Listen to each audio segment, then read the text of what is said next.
مولاي صل وسلم دائما أبدا. قال الله تعالى في القرآن المجيد والفرقان الحميد وَلِلَّهِ عَلَى النَّاسِ حِجُّ الْبَيْتِ مَنِ اسْتَطَاعَ إِلَيْهِ سَبِيلًا. صدق اللہ العظیم وصدق رسولہ النبی الکریم المتین الامین. حمد و صلاۃ کے بعد انتہائی قابل احترام حاضرین کرام، اللہ کے فضل و کرم سے لاکھوں فرزندان اسلام ادائیگی حج کے لیے اس وقت مکۃ المکرمہ میں موجود ہیں. اللہ تعالیٰ اپنی بارگاہ میں سب کی حاضری کو قبول فرمائے اور ہم گناہگاروں کو بھی اپنی بارگاہ میں حاضری کا شرف عطا فرمائے.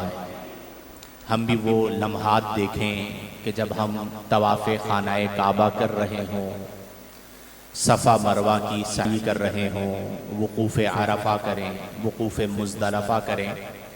لمحہ لمحہ حج کا عبادت سے معمور ہے، اور یوں سمجھیے کہ حجاج پر اللہ تعالیٰ کی رحمتیں چھما چھم برس رہی ہوتی ہیں اور قدم بقدم وہ نیکیاں کما رہے ہوتے ہیں.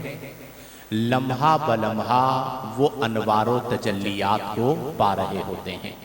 لہذا میں نے یہ سوچا کہ آج کی گفتگو حج کے حوالے سے، اور پھر حج کے بعد جب لوگ در مصطفیٰ کریم کی طرف رخ کر کے مدینہ المنورہ پہنچتے ہیں تو وہاں کے ادب و احترام اور حاضری کے حوالے سے گفتگو کی جائے. حج ایک عظیم عبادت ہے.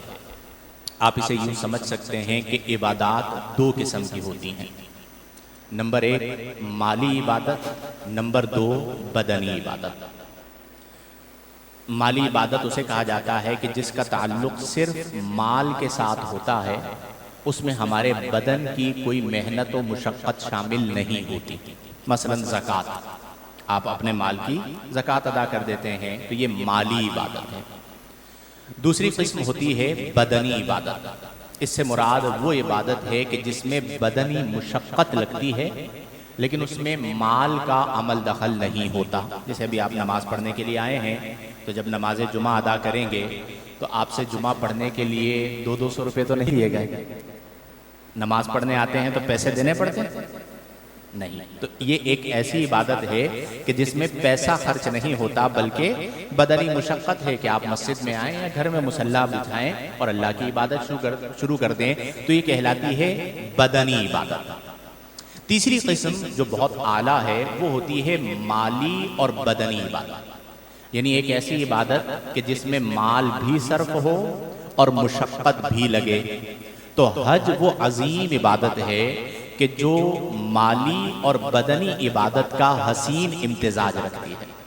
کہ جو حج کرنے والا حاجی ہے وہ اپنا پیسہ بھی خرچ کرتا ہے، اور آج کے دور میں تو آپ کو پتہ ہے مہنگائی ہے تو 12-15 لاکھ روپے تو کم از کم ایک حج کے لیے درکار ہوتے ہیں. تو پیسہ بھی خرچ کیا، اور پیسہ خرچ کرنے کے ساتھ ساتھ بالبدن وہ طواف خانہ کعبہ کر رہا ہے. طواف سے فارغ ہوگا تو تھک گیا. کتنے چکر ہوتے ہیں طواف کے؟ 7 چکر طواف خانہ کعبہ کے کیے، تھک گیا. لیکن حج ہے یا عمرہ ہے تو اب وہاں سے سعی کی طرف جانا ہے. صفا سے مروہ، مروہ سے صفا، کتنے چکر لگانے ہیں؟ 7 چکر لگانے ہیں.